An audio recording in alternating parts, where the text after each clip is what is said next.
ni'matihi tatimmus shalihat wa tarfa'ud darajat wa ashhadu an la ilaha illallah wahdahu la syarikalah wa ashhadu anna Muhammadan abduhu wa rasuluh alladzi la nabiyya ba'dah amma ba'du. Hadirin ikhwatu iman, ada orang yang stres duka naon masalah nama duka nyaleg tos kaluar miliaran teu kapilih duka kumaha gitu. Pami ngobrol kadang-kadang teu nyambung, hulang-huleng dengar kalongeun. Kemudian istrinya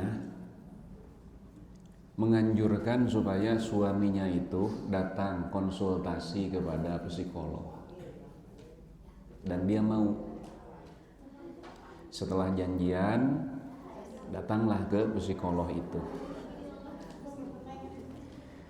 Psikolog hanya berkata demikian, silahkan Bapak ucapkan, sampaikan apa yang menjadi ganjalan dan unek-unek.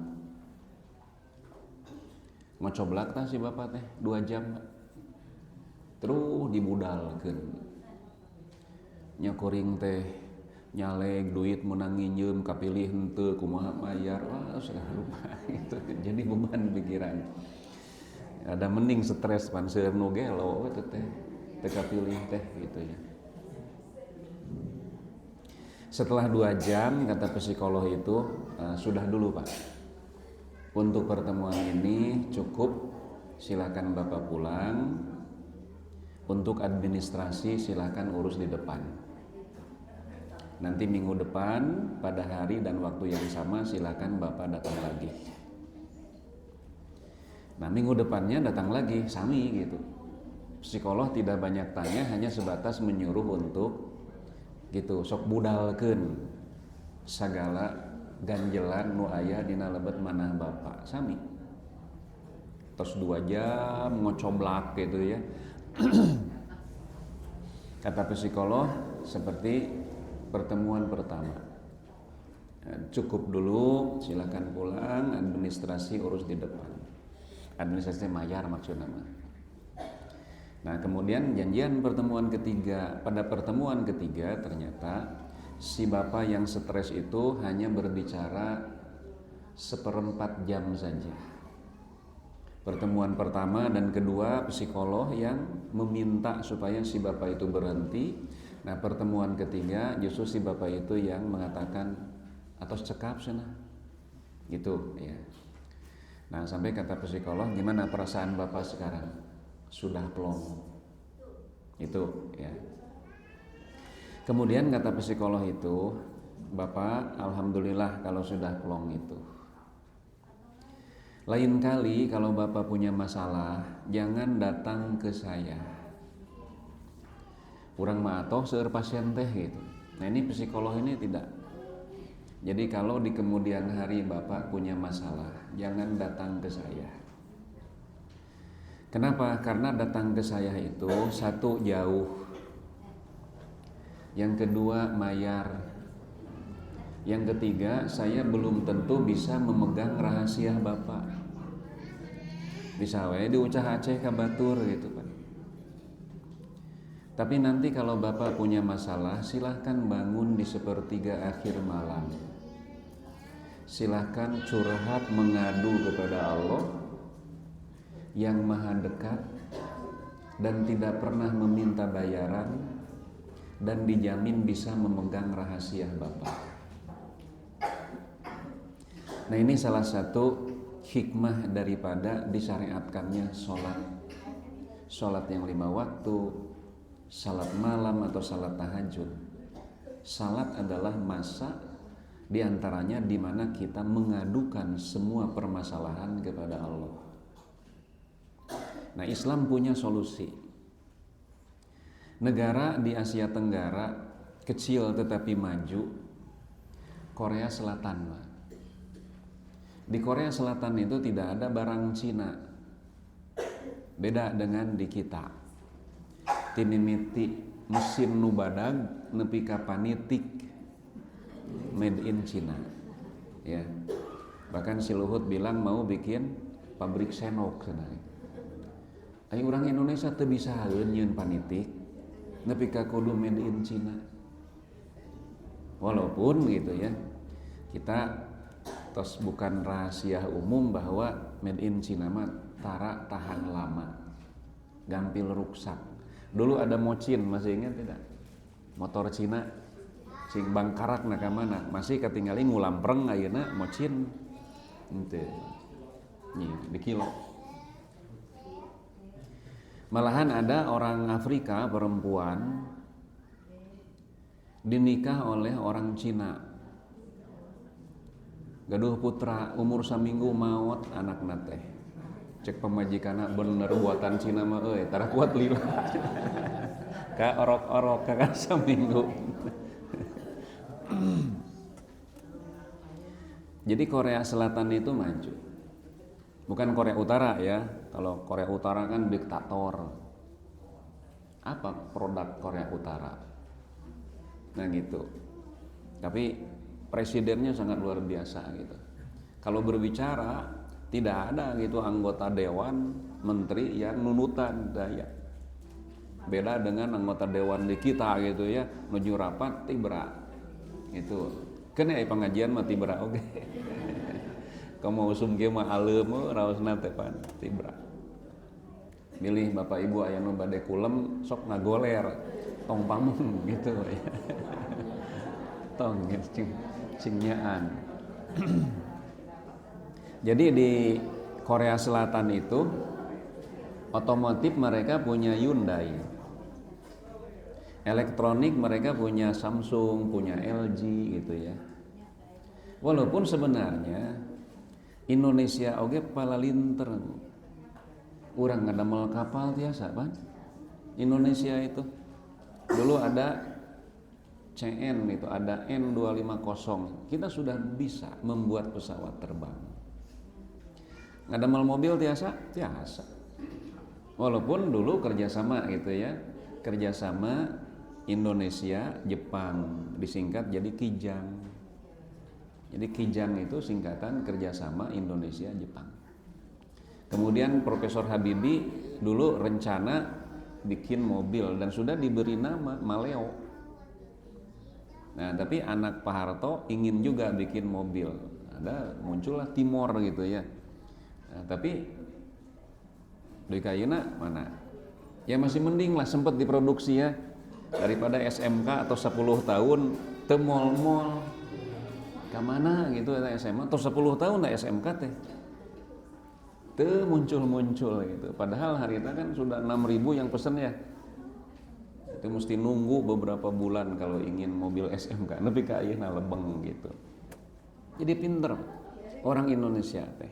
Cuma nanti ada secara politik global Indonesia mah sangsara ulah maju ge ulah gitu. Karena kalau Indonesia jadi negara maju, mereka tidak bisa memasarkan produknya. Upami Indonesia sangsara, moal tiasa meser gitu. Jadi orang mah dibonsai, payah entong, jangkung ulah gitu. Itu ya dibonsai. Nah, tapi ternyata di Korea Selatan itu tingkat bunuh dirinya tinggi, Pak. Kenapa? Karena ketika punya permasalahan, ka psikolog kedah mayar, nyarios karerencangan sieun diuar-uar. Bingung. Nah, orang Islam tuh punya solusi. Kesanggup mayar ka psikolog gitu ya. Kemudian karerencangan bisi dina hiji waktu mah jadi malik pikiran tina resep jadi teresep. Teu mustahil rahasia urang kan di beja-beja ka batur. Maka Islam punya solusi. Yaitu salat yang 5 waktu diantaranya. Apalagi nanti pada saat salat malam itu saat untuk mengeluh mengadu. Nah kadang-kadang gitunya orang teh permasalahan teh kadang-kadang bijilna teh ti salaki. Sok coba ya, gua tos rumah tangga mah. Kadang-kadang masalah bijilna ti istri, kadang-kadang ti budak. Kadang-kadang masalah ti panyakiteun teh bijilna ti tatangga. Kepada siapa kita mesti mengadu? Nah, kalau berkaca kepada kejadian yang pertama tadi, ternyata ketika kita punya permasalahan lalu diceritakan kepada orang lain, kepada sesama manusia, itu kita akan merasa beban itu berkurang. Lantaran asa aya nu ngilu mang mikiraneun. Padahal batul ge cantang tuh. Nah, Manawi nyabunya mun ku urang di Bandungan, kenapa orang-orang yang hidup di daerah, di lembur di kampung relatif sehat? Berbeda dengan orang yang hidup di kota. Lantaran di lembur mana tangga, di kota mah teu natangga. Pagar pajangkung-jangkung, kadang-kadang jeung tetangga teu akur. Aya di lembur mah beres gegeroh, nganjang ka tetangga gitu kan. Ngobrol permasalahan. Kadang-kadang ngomongkeun batur eusina teh. Jadi ternyata ngomongkeun batur teh menyehatkan. Ya, betul. Nah, itu ya. Sampai ada satu rumusan, naon tah? Panto besi nunutan. Besi nunutan. Eta teh suanten panto teh benten, Bu. Upami tos lunas, gablog di sadana teh kitu. Mun can lunas mah di sadana jeblug di sana gitu. Nutupkeun panto teh gitu. Nah, jadi syariat sholat itu yang seringkali kita anggap sebagai beban, ternyata bukan beban. Semua syariat sebenarnya. Nah, dengan gambaran seperti tadi, kita mendapatkan semacam gambaran ya, bahwa khusus untuk syariat sholat, bahwa Allah mensyariatkan sholat itu ada manfaat. Manfaat duniawi juga manfaat ukhrawi. Itu tadi duniawi sedikit ya. Sekarang manfaat ukhrawi. Urang hirup di alam dunia teh sepertos jalmi anu nuju namu, itu kan bahasa hadis mah. Atau seperti orang yang menyeberang jalan. Namu mah pasti bakal mulang, mentas pasti mualami gitu. Dan nanti ketika kita kembali mesti mempertanggungjawabkan jatah waktu, sehat, harta. Yang 24 jam per hari teh dianggo naon. Nah, kemudian pertimbangan amal di akhirat itu seperti perhitungan suatu badan usaha. Jadi upami aya jalmi muka usaha, ieu teh sukses usaha teh atau kolep bangkrut, nanti akan dievaluasi di akhir tahun. Rumusannya apa? Aset dikurangi hutang. Kalau asetnya lebih banyak, ada hutang tapi hutangnya sedikit, asetnya lebih banyak, itu perusahaan yang sukses. Udah pasti tiap perusahaan mah pasti gaduh hutang, Pak. Tong borok perusahaan gitu, urang wae manusia gitu ya, pasti pernah punya hutang. Karena nami oge makhluk sosial, kadang-kadang urang peryogi hiji barang anu dipimilik ku batur. Carana kumaha? Barter, tegaduh peser, tegaduh nganyuk gitu kan. Nah gitu. Bahkan nanti ada dalang yang mengatakan bahwa jalma nu boga hutang eta cirina jelema jujur, nu teu boga hutang cirina jelema gelo. Gitu Pak. Yang nu boga hutang mah jelema jujur. Mun nu teu boga hutang jelema gelo. Kenapa nu boga hutang disebut jelema jujur? Eta geuning batur percaya ngahutangkeun. Ngan ka ustad hungkul nu teu percaya teh, da ka pagawean negeri mah geuningan. Nalawaran bang teh. Ya, karena aya jaminan aya ka ustad mah naon. Teh jaminan struk gaji teh aya. Yang itu. Nah, jadi ari eta cenah nu teu boga hutang disebut jelema gelo, saha nu rek nginjeumkeun ka jelema gelo atuh. Nah, gitu ya. Nah, bahkan Nabi juga punya hutang. Dugi ka Imam Asy-Syafi'i mah dugi ka ngantunkeun masih dina kaayaan gaduh ka piah sampai meninggal. Matak anu ngamadhab ka Syafi'i tasawuf. Ngarecelok. Nah, sampai Imam Syafi'i itu berwasiat kepada anaknya, kalau nanti aku meninggal, temui gubernur Mesir, minta supaya dia memandikan jenazahku. Kan Imam Syafi'i wafatnya di Mesir, lahir di Baghdad, meninggal di Mesir. Imam Syafi'i meninggal, anaknya datang untuk menyampaikan wasiat bapaknya kepada gubernur Mesir. Jadi ayahku berwasiat bahwa jenazahnya ingin dimandikan oleh engkau. Kata gubernur Mesir, berapa hutang-hutang ayahmu itu? Rada aneh dah, sanes bade nyuhunkeun dipangmayarkeun imah hoyong dipangibakankeun. Tapi disebutkan tah, kapiat pun bapak teh sakit. Kata gubernur nih, bawa uang ini lunasi hutang-hutang ayahmu. Itulah yang dimaksud oleh ayahmu bahwa aku mesti memandikan jenazahnya. Nah, hadirin waktu iman, jadi setiap perusahaan pasti punya hutang. Nanti kan ditimbang aset berapa, hutang berapa. Kalau asetnya lebih banyak, sukses. Kalau hutangnya yang lebih banyak, bangkrut. Perhitungan di akhirat pun begitu. Amal baik seperti aset, amal buruk seperti hutang.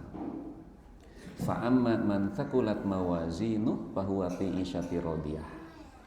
Barang siapa yang timbangan amal baiknya lebih banyak, asetnya lebih banyak, fahuwa fi 'ishatin radiyah.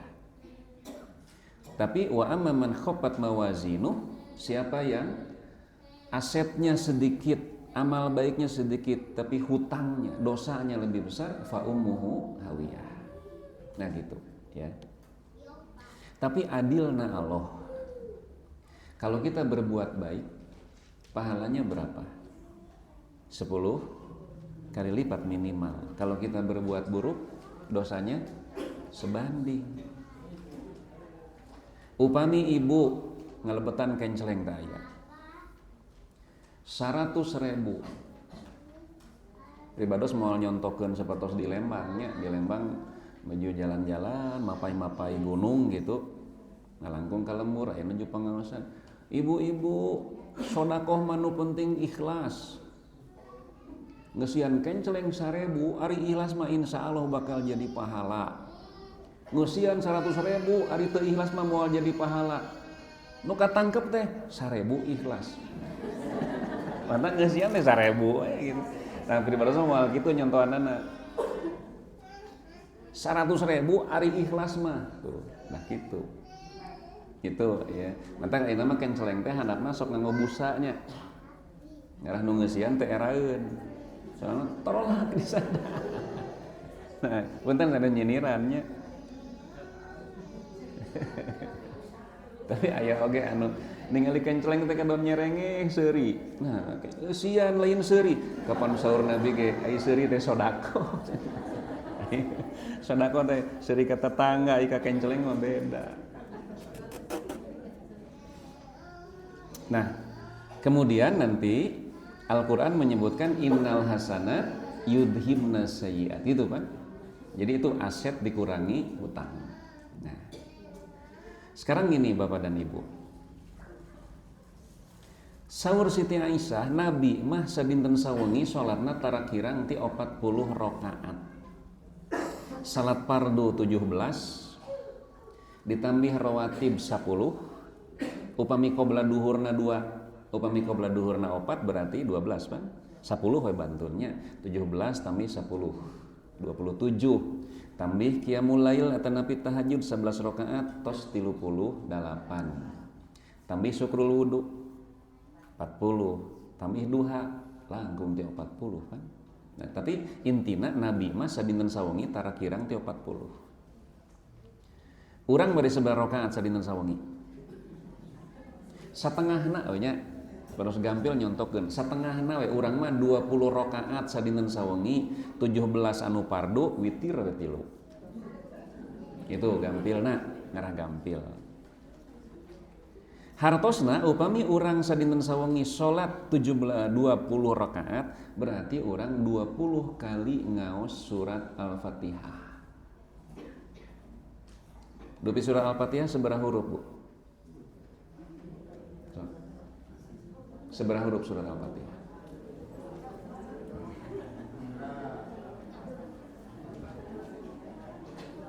Aya nu kantos ngetang. Surat Al-Fatihah teh 138 huruf. Al-Fatihah 7 ayat ya.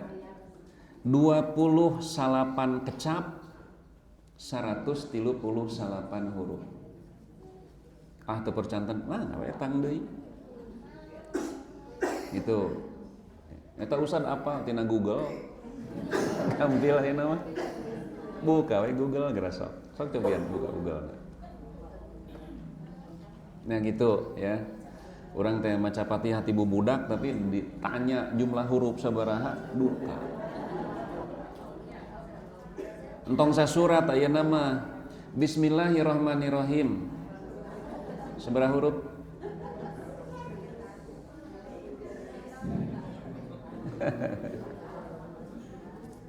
Ayeuna kantos ngetang?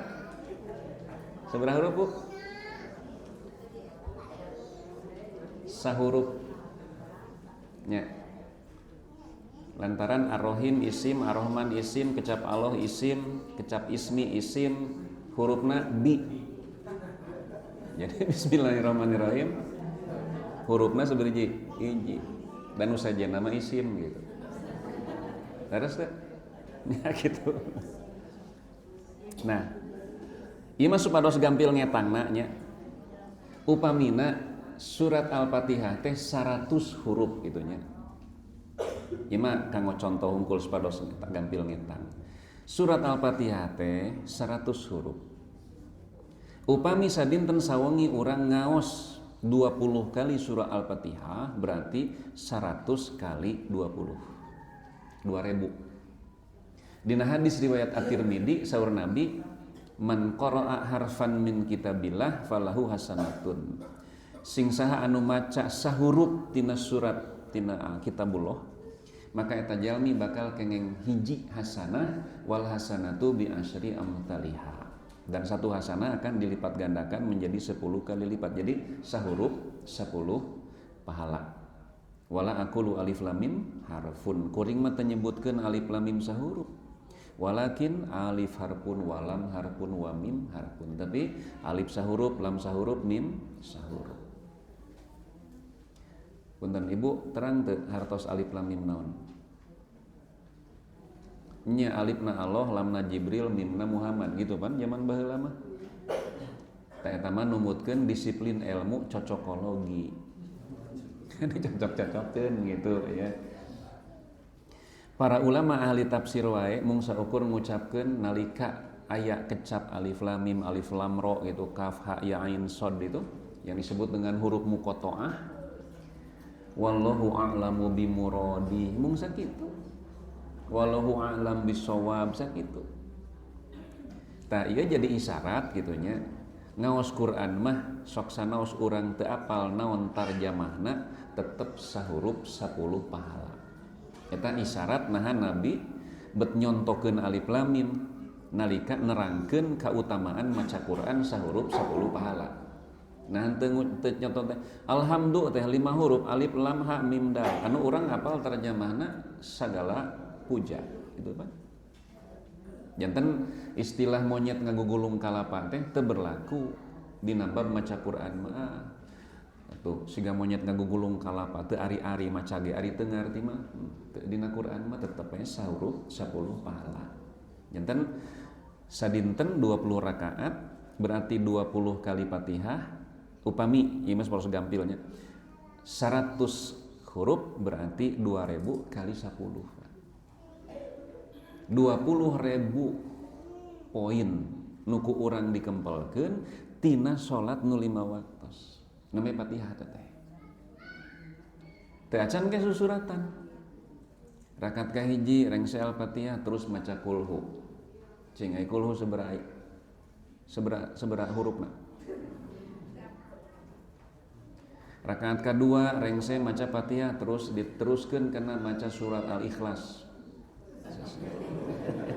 Nyetong kulhu wae atuh. Ngerakeun kulhu wae itu Al-Ikhlas kedua. Nah gitu. Nah, apalagi nanti di bulan Ramadan. Semangat membaca Quran itu sangat luar biasa. Makanya disebut syahrul Quran, ya kan ada target 1 hari 1 juz gitu. Walaupun urang teh nuju berlomba berpacu dengan setan gitu. Urang malaikat mah baca Quran, setan mah ulah. Maka setan akan memanfaatkan apapun agar kita meninggalkan Quran. Maka kapungkur mah aya ungkapan ya. Ari godaan dunya teh aya 3. Harta, tahta, dan wanita. Populer dengan sebutan 3 ta. Ayeuna mah ditambahan jadi 4 ta, harta, tahta, wanita, dan kuota. Sok.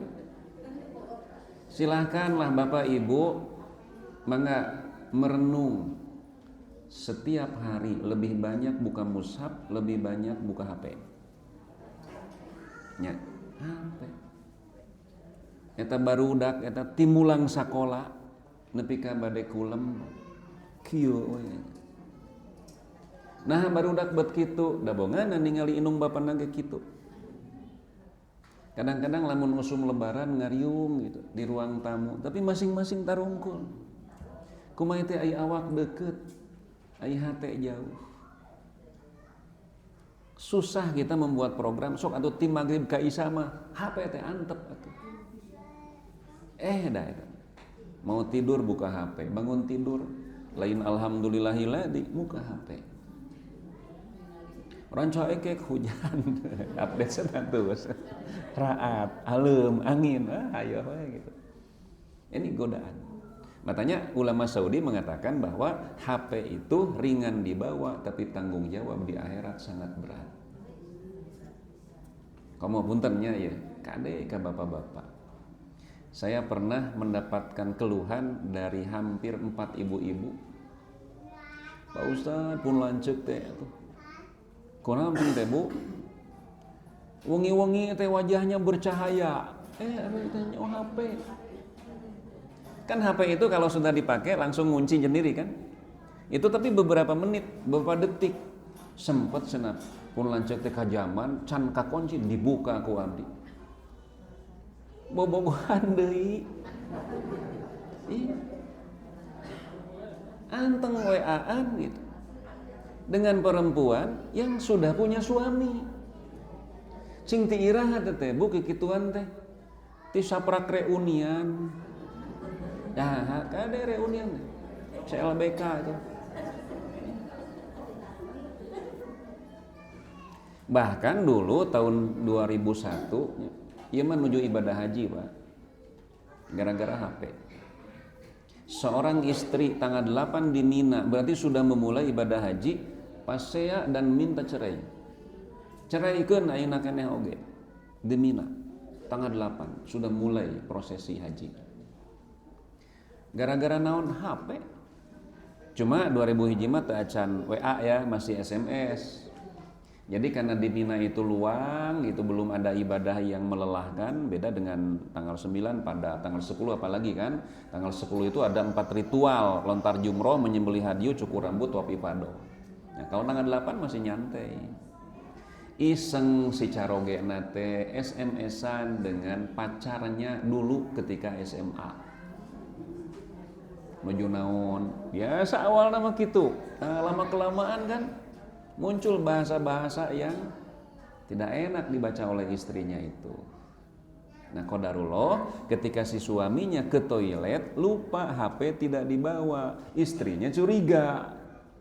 Anteng we dibaca eta. Can dihapus, Pak. Bahaya teh. SMS-an sayang bijil kecap sayang. Akhirnya pasnya rongkah. Nah, makanya perlu ada kehati-hatian. Kalau nanti bapak-bapak ibadah haji ya dengan istri, mun kajaman kade HP tong pohok. Tak gitu kade ya pokoknya mah. Kata Nabi ayeuna mah disebut naon clear chat gitu ya. Ya, fokusnya bahaya. Bu, bapak-bapak mah geus 5 kilo sajauh nati imah hilap HP da wih deui atuh. Mending kene ke kantun dompet daripada ke kantun HP. Nah, jadi syariat di bulan Ramadan kaitan dengan Quran saja. Kan kahoyongna teh gogodana tuh ningali status batur, perkembangan seperti apa, kumaha KPU teh ayeuna teh ya. Kan begitu, ya. Ingin seperti itu. Sampai melupakan amalan-amalan anu bakal jadi pibekeleun akhirat. Itu gambaran sederhana bahwa setiap syariat yang ditetapkan oleh Allah itu bukan untuk mengekang, tapi untuk manfaat kita di dunia dan manfaat kita juga di akhirat. Nah, kita masuk ke bab sahurnya. Kemarin hadis nama yang biasa diawas di bumi oke. Para dokter mengatakan bahwa sumber penyakit itu kan ada dua. Satu dari perut, kedua dari pikiran. Tapi pikiran itu lebih banyak sebagai penyumbang penyakit. 95% tidak penyebab. Perut hanya menyumbang 5%. Contoh aja. Bentar, harimu belok. Barang daharan di mana? Kadang-kadang ngulungan di nawadah hutan. Motos narasem mencret deh. Lupa sih. Lupa. Kita benar-benar lupa dari macam kalaman game. Ya sudah, mereka tinggal itu kebayang gitu. Ya.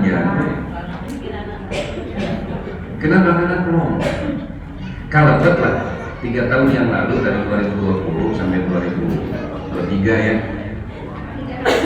selama positif pandemi COVID, kantos bapak ibu tinggal ayah nugelo itu positif COVID.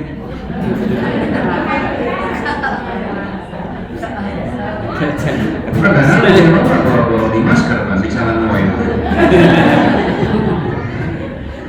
Jangan nugelo mah jarak karena selalu menjaga physical distancing. Sejauh di batur gitu, tapi deket gitu. Orang-orang jalan mah virus oke.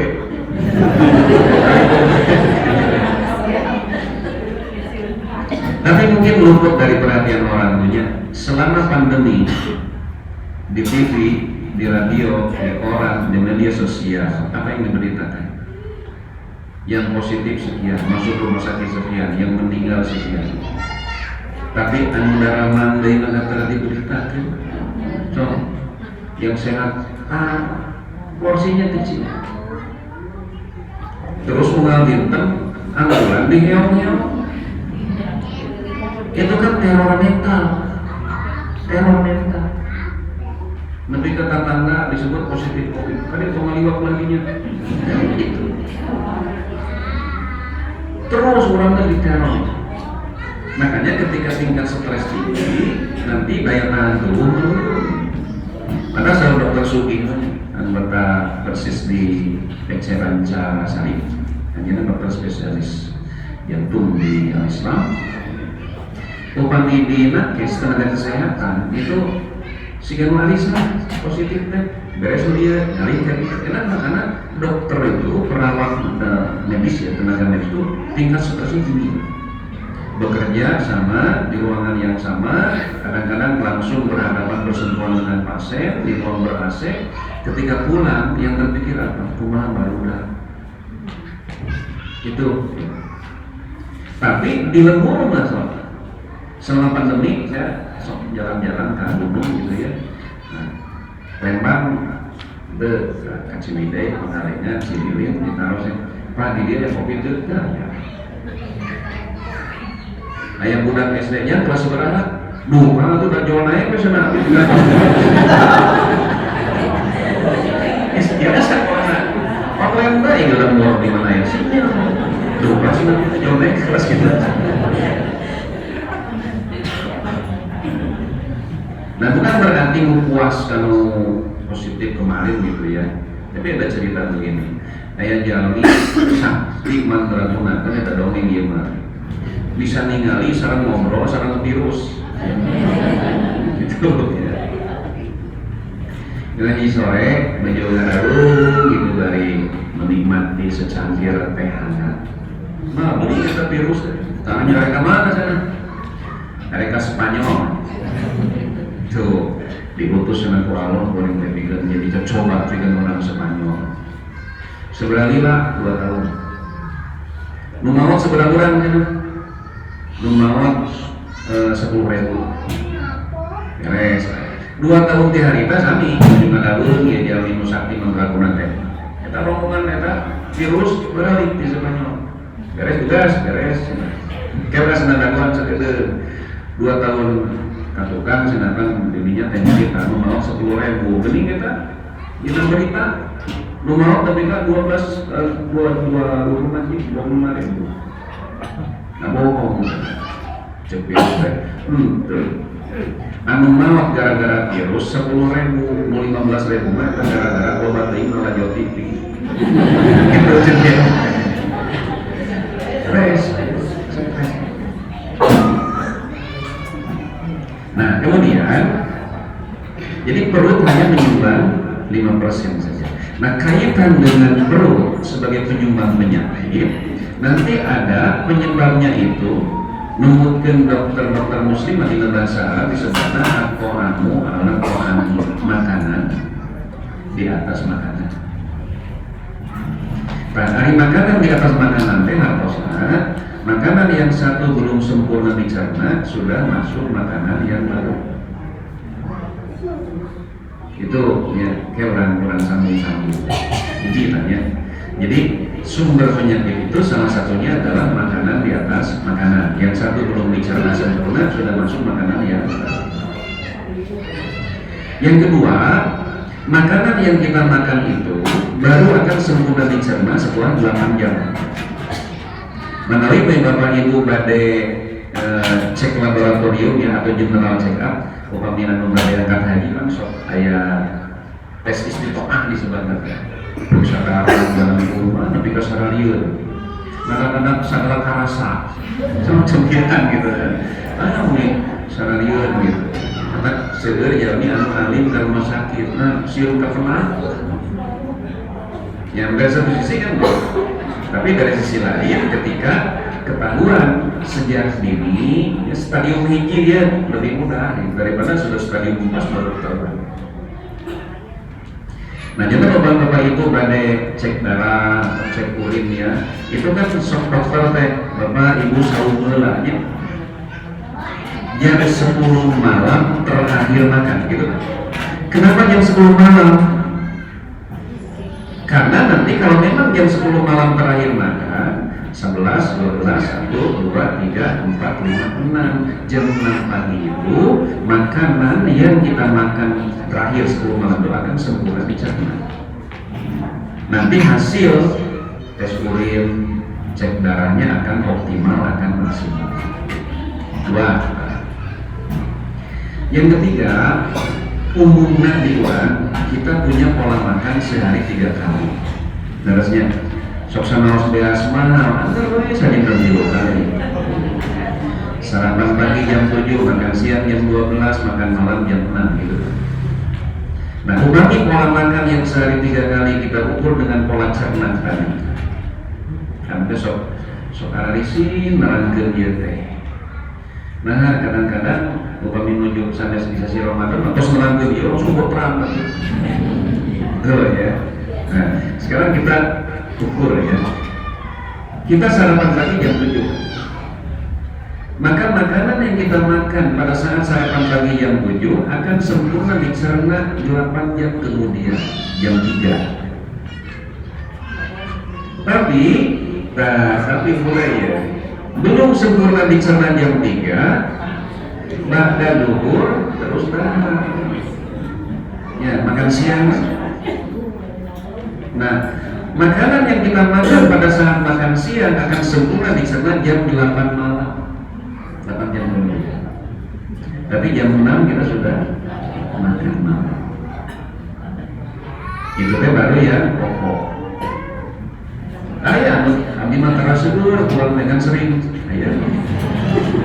Itu taraseuleur dengan sering. Ayah oke, mau sering. Uang pada kerap jeung mulina di. Gitu. Si eta mah daharna teh uang na kerap lila jeung pada. Nah, can baso, can tekel, can sebelah level 7. Nah, itulah yang disebut dengan at-ta'amu ala ta'ami, makanan di atas makanan, yang merupakan sumber penyakit. Nah, pertanyaannya, kapan kita memberi kesempatan kepada perut kita untuk istirahat? Karena perut kita itu atau organ tubuh kita secara umum itu seperti mesin, terus-terusan dipakai, sokong mau diporsir, itu akan cepat rusak. Motor rusak, spare partnya tidak digetok, gambil kan biasanya, badan lu original, badan lu KW ada. Tapi kalau organ tubuh kita yang rusak, kita mau beli di mana? Kalau pembuluh darah bentar ya, di lubang pembuangan pembuluh darah, di lubang pembuangan membengkak. Bahasa Inggrisnya nomprot lorong.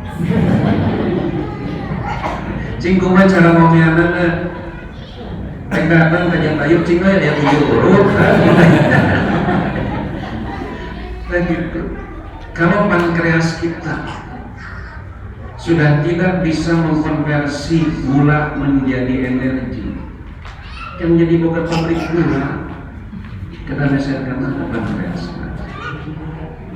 Nah, sementara kita itu pola makan terus diporsir. Dan jalmiman makhluk anu pangbanol, nah kulantaran bukan akal, bukan nafsu. Dengan jiwa itu mah kadang-kadang akal kalah oleh nafsu.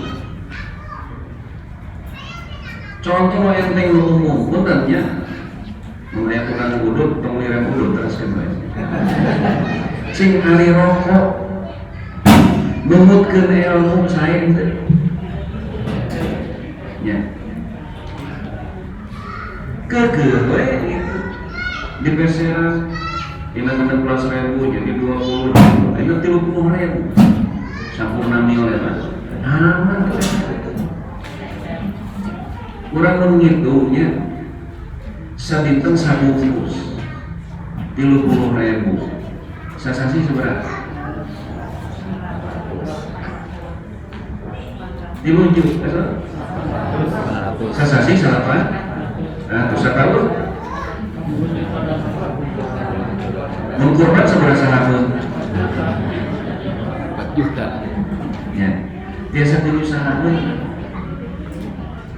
Yang datang ambil dari kantor sana, kelirnya ngarokok itu, ngarokok itu kurban. Tapi berberi kurban itu yang ngarokok. Susah gitu. Kalau mau lakukan tukang ngarokoknya Ustaz. Saya dikalikan nanti. Dan khususnya dikalikan ya opat.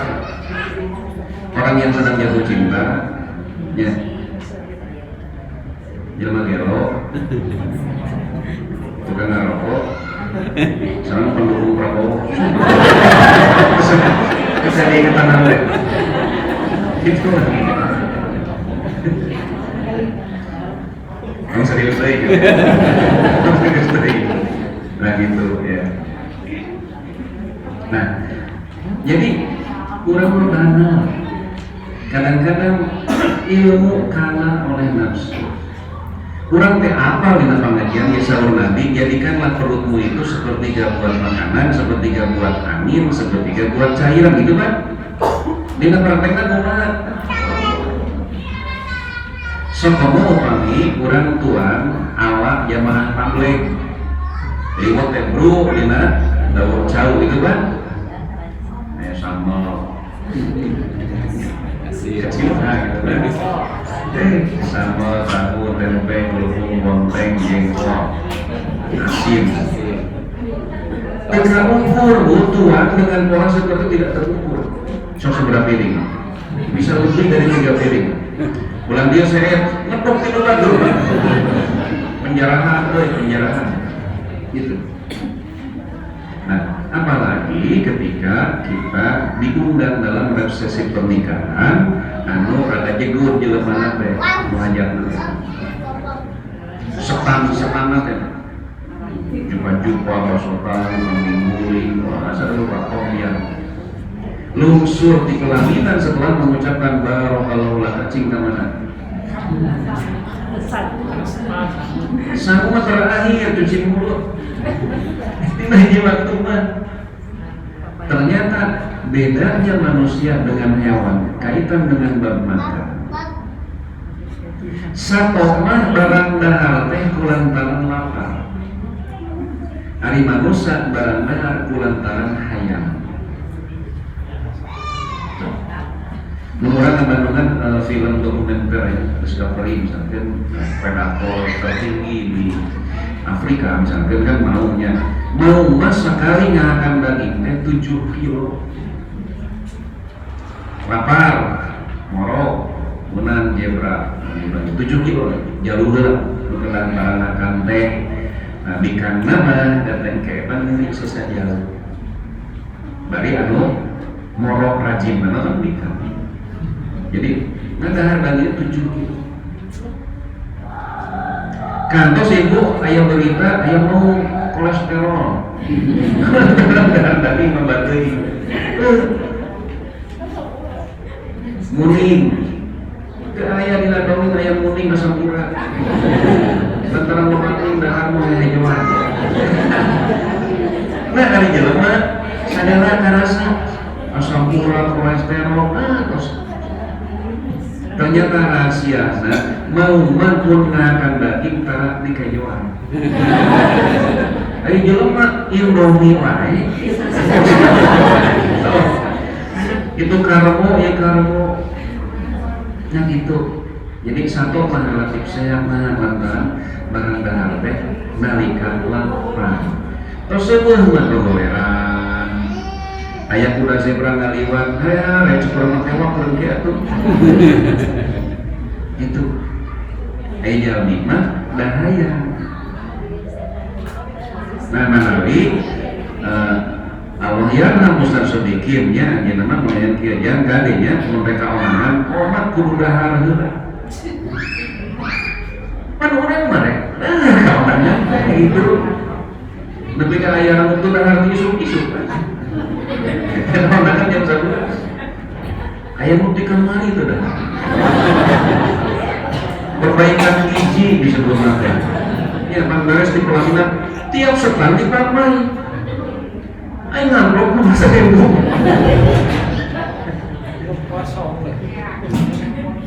nah gitu daripada kosong mending udah sekalian lah nanti kantos naros kamu gaduh hajatnya pak kumah para usaha menayang dokter jadi di HTT sana mending pengungsian sekalian di lembur ngamplok kosong terus beres tangan depan senong kartu lepas karena kantong di lembur mas masih ayam gitu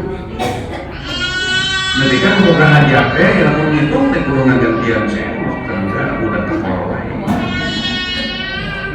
Nah Allah Subhanahu wa Ta'ala mensyariatkan sahur. Pada saat sahur kita kan melakukan pola makan ya dari 3 kali jadi 2 kali. Sahur dan buka. Nah, kalau kita ukur pola makan yang 2 kali sehari sahur dan berbuka itu dengan pola cerna tadinya. Jadi makanan yang kita makan pada saat sahur jam seberapa jam 4 akan sempurna dicerna jam 12 siang. Ya. Dan kita baru memasukkan makanan ke perut kita nanti jam 6 sore pada saat adhan maghrib dikumandangkan.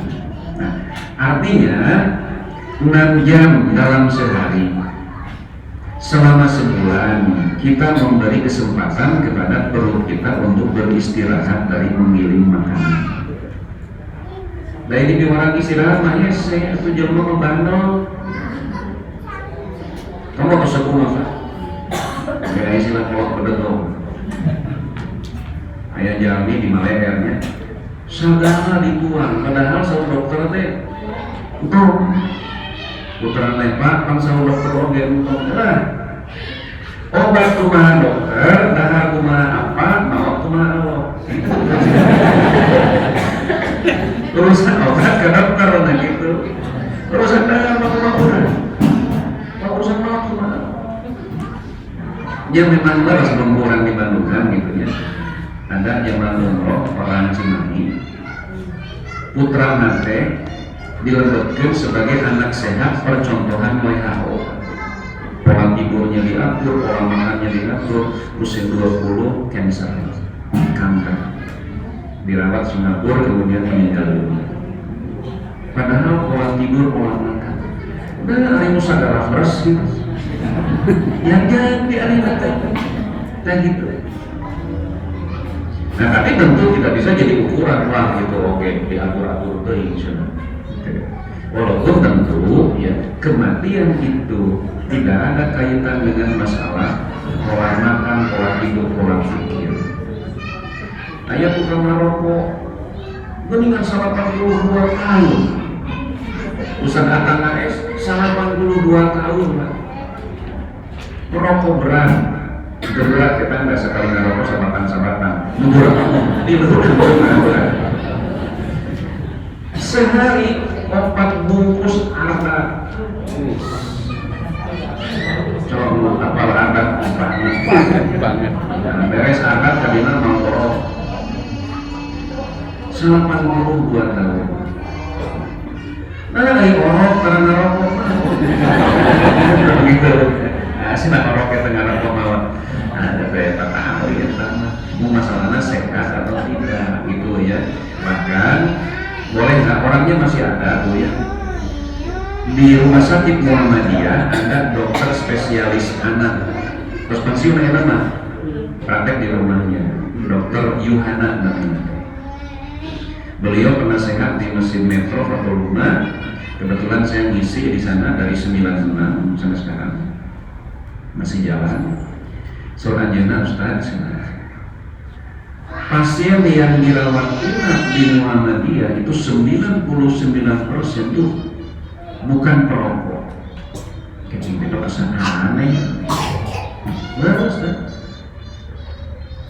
Jadi 99% pasien yang dirawat di rumah sakit Muhammadiyah bukan perokok.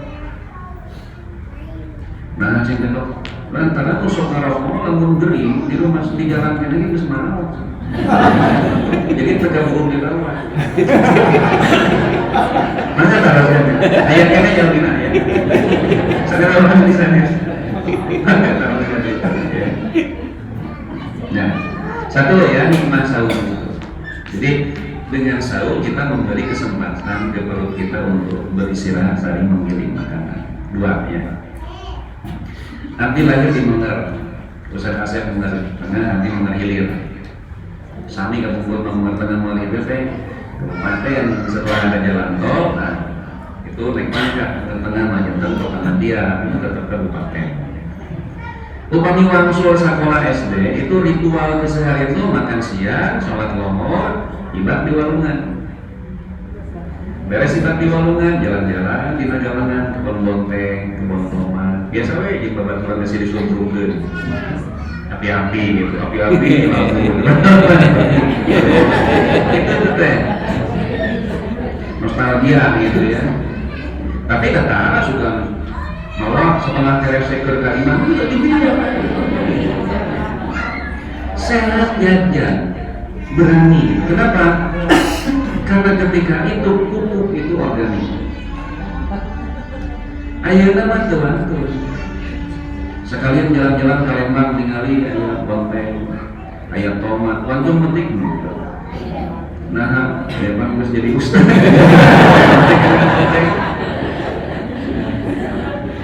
Nah, selain itu, ayeuna mah ningali tomat teh siga ibu-ibu camerok di wadah. Main pestisida. Serta kimia. Nah saya diberitahu sama orang Tionghoa, atas marah telah membeli sayur ayam hilegan, halus kan teh. Berarti kadar pestisidanya kan. Jadi mengikut resep putih ayam hilegan cair. tuang ternyata tapi besar geser ternyata. Nah, itulah yang setiap hari kita konsumsi serba kimia. Apalagi kalau kita membeli buah-buahan yang di pinggir jalan itu yang buah impor dari Cina, anggur, apel gitu ya. Ada yang mencoba dikerik, ternyata banyak yang lilinnya. Ya apel biasa dipesek, anggur belum pesek mana itu. Itulah setiap hari yang kita makan. Berarti berapa miligram racun kimia yang mengendap di perut kita. Ada orang yang memberitahu, nyata rajin aku muang tomat, jadi capek nyapek di jus, kantung ngeri, dan tomat anti oksidan, anti racun. Yang jadi permasalahan tomat nawe kan disemprot sama pestisida. Karena yang gitu, mengkurang nama kaca pembesar ya. Nah ternyata para dokter menyebutkan bahwa saung itu adalah antioksidan. Saung bisa menguras endapan-endapan racun yang terbawa beserta makanan yang kita makan. Nah ternyata Nabi 15 abad yang lalu sudah mengatakan likulli syai'in zakatun, segala sesuatu ada pembersihnya. Wa zakatul jasadi as-saum, dan pembersih jasad adalah saum. Tuh Nabi mah dikabungkur terus itu dokter maka cara ayeuna sabada naliti. Ngalita gambar roh keningatnya maka Nabi mah upami Ramadan badai sumbing teh bagja bunga luar biasa. Jadi bukan manfaat ukhrawi gitu, manfaat duniawi juga begitu. Nah kemudian ribados upami memotoran paturan kosong langsung aja ketagonian, kemplung gitu ya. Tapi nah menyusah mas itu jaga sehat. Nah gambaran kalau dokter akhirnya nanti kan ada sel darah putih ya di tubuh kita itu. Sel darah putih teh eta teh mun di hiji nagara mah lir ibarat tentara. Mun aya musuh ieu nu siap ngalawan. Maka lamun aya naonnya infeksi, aya borok yang masyarakat, soalnya saya sekalian di dia punya pandangan, hileun saya sekalian di dia.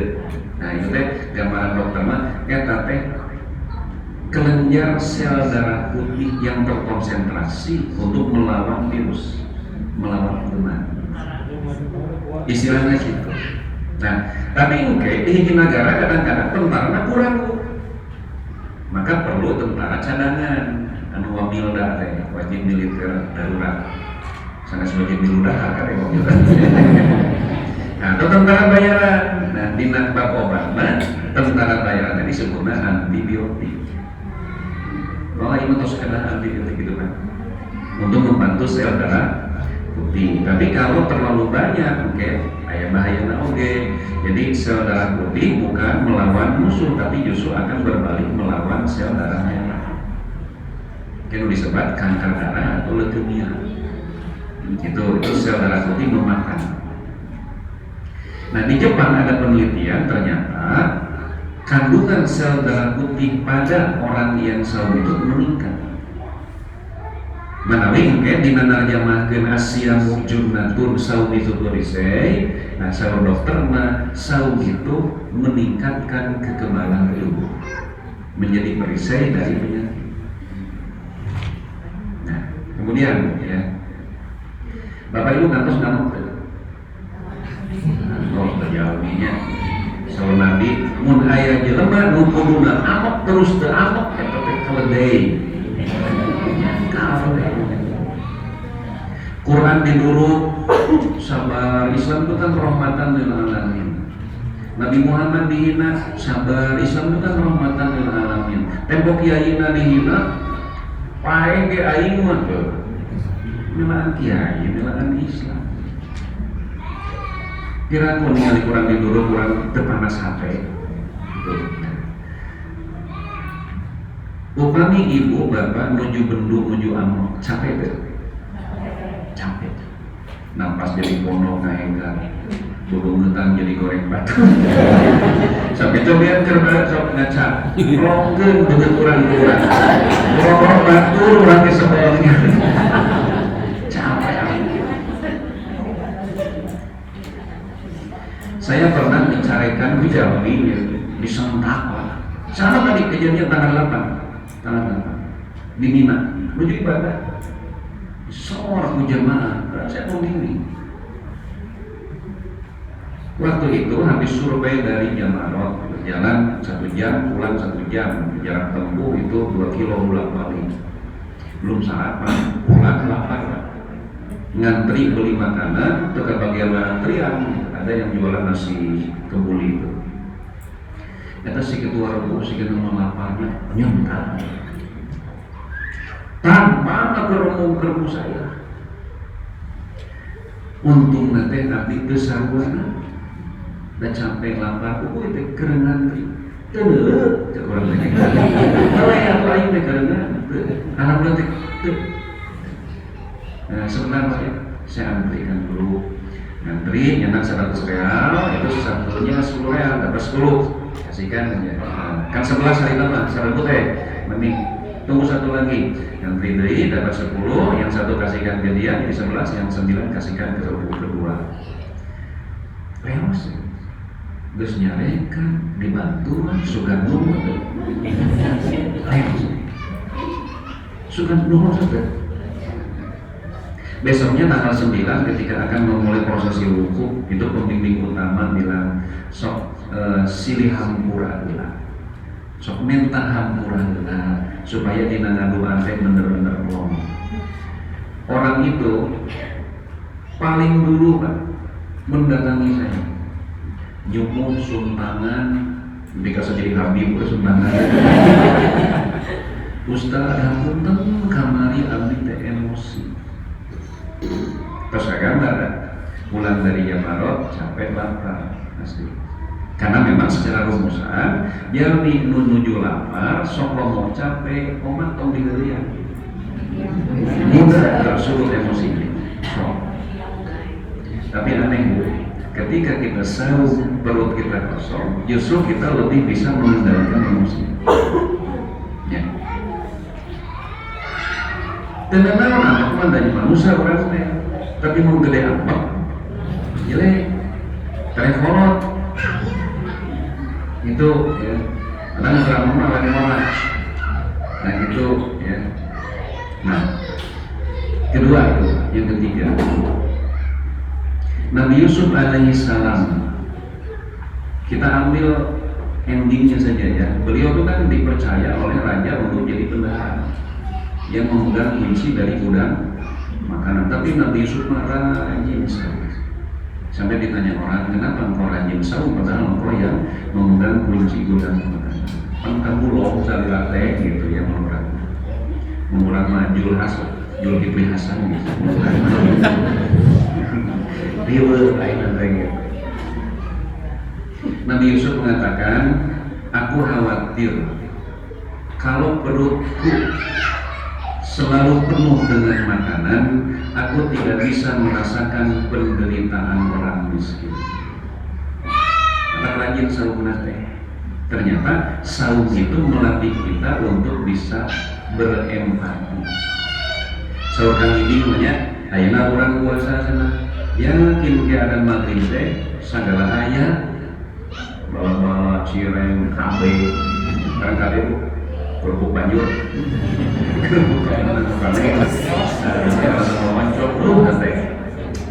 Segar gitu ya. Tapi jaman nusantara teu yakin ge nalika adan maghrib aya kamu buka. Nah, kemudian terakhir ya, Badan Kesehatan Dunia atau WHO menetapkan syarat seseorang bisa dikatakan sehat itu mesti memenuhi 3, sehat fisik, sehat jiwa, sehat sosial. Ternyata 3 persyaratan ini dengan saum terpenuhi. Dengan saum fisik kita sehat, dengan saum jiwa kita sehat, dengan saum sosial kita sehat. Makanya Al-Quran mengatakan wa antasumu khairul lakum, saum kalian itu baik bagi kalian. Dina hadis dhaif tapi semakna dengan Al-Baqarah 184, wasumu tasihu, saumlah niscaya kalian sehat. Sampai para dokter mengatakan yang non-muslim sekalipun manusia perlu puasa, sangat berbahaya apabila manusia tidak puasa.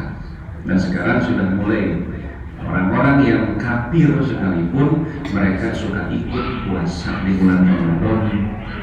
Termasuk nanti diantaranya ada dulu ketika masih hidup ya rajin saum itu Nyi Roro Kidul. Padahal agamanya Katolik. Terang susana tuh. Nah gitu. Nah dia bilang bahwa saya tidak peduli dari agama manapun, kalau baik dan menyehatkan saya akan lakukan. Maka saya suka ikut puasa, kalau umat Islam puasa. Kan susana itu Katolik. Musuh merangkan Nyi Roro Kidul. Duka Nyi Roro Kidul duka agama nananahawa. Begitu para wali sadaya, gambaran sederhana ya. Saya bukan dokter, tapi saya tahu itu karena saya sempat baca buku Hikmah Saum ditinjau dari sisi kesehatan, dan ternyata betul. Jadi kagamar dengan seterus tadinya. Kita belum berbicara masalah manfaat ukhrawi gitu ya, bahwa saum menghapus dosa, qiyam Ramadan menghapus dosa, qiraatul Quran juga menjadi bekal pahala. Maka kalau saya Nabi upami Ramadan sumbing bingah luar biasa, ketika Ramadan mau berakhir sedih luar biasa. Saya kira untuk biasa diatur, mudah-mudahan ayat manfaat. Rabbana atina fid dunya hasanah wa fil akhirati hasanah wa qina adzabannar. Wassalamualaikum warahmatullahi wabarakatuh. Abu Suraina.